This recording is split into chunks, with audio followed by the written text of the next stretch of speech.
ஏன்னா first promo வந்துருச்சு, சரவடி promo அப்படின்னு தான் சொல்லணும். அருணுடைய அப்பா வந்து வேறு லெவலில் முத்துக்குமரனையும் மஞ்சளையும் வச்சு செய்கிறாரு. வேறு லெவல் டேடி அப்படிங்கிற மாதிரி தான் இருக்குது.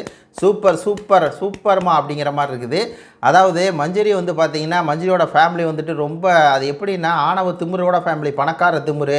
ஏன்னா அவங்க அம்மா வந்து டீச்சரு, ஹெச்எம்மு, ஸ்கூல் வச்சுருக்காங்க.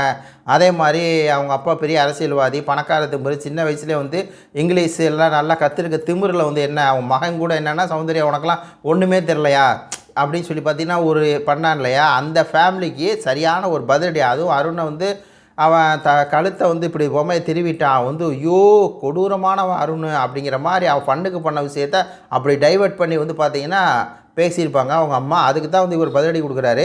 இந்த மாதிரி மஞ்சுளுடைய ஃபேமிலி உள்ளே வந்தாங்க, அப்படியே பொம்மையை டாஸ்கில் வந்து மஞ்சளோட பொம்மை இப்படி திருவிட்டான்னு சொன்னாங்க. ஆனால் அது வந்து ஃபண்ணுக்கு பண்ணது. உண்மையாலுமே ஒருத்தர் அருணுடைய ஆக்டிவிட்டீஸை பார்த்து இவனை ஏதாவது நான் பண்ணிடுவனோ அப்படின்னு சொல்லி அப்படி வந்து சொன்னாப்புல. அப்போ இதை விட அதான் வந்து உச்சம் அப்படின்னு வேறு லெவலில் ரிப்ளை கொடுக்குறாருப்பா. இப்போ நம்ம வந்து ஒரு ஃபேன்ஸாக இருக்கோம், பார்க்குறோம், பார்த்துட்டு என்ன இந்த இடத்துல இப்படி பேசணும் அப்படின்னு சொல்லி நினைப்போம் இல்லையா, அதே மாதிரியே மனுஷன் உள்ளே போய் வச்சு செஞ்சு விட்ருக்காப்புல. சரி மக்களை, என்ன நடக்குதுன்னு பார்த்துட்டு அப்டேட் பண்ணுறேன். நன்றி, வணக்கம்.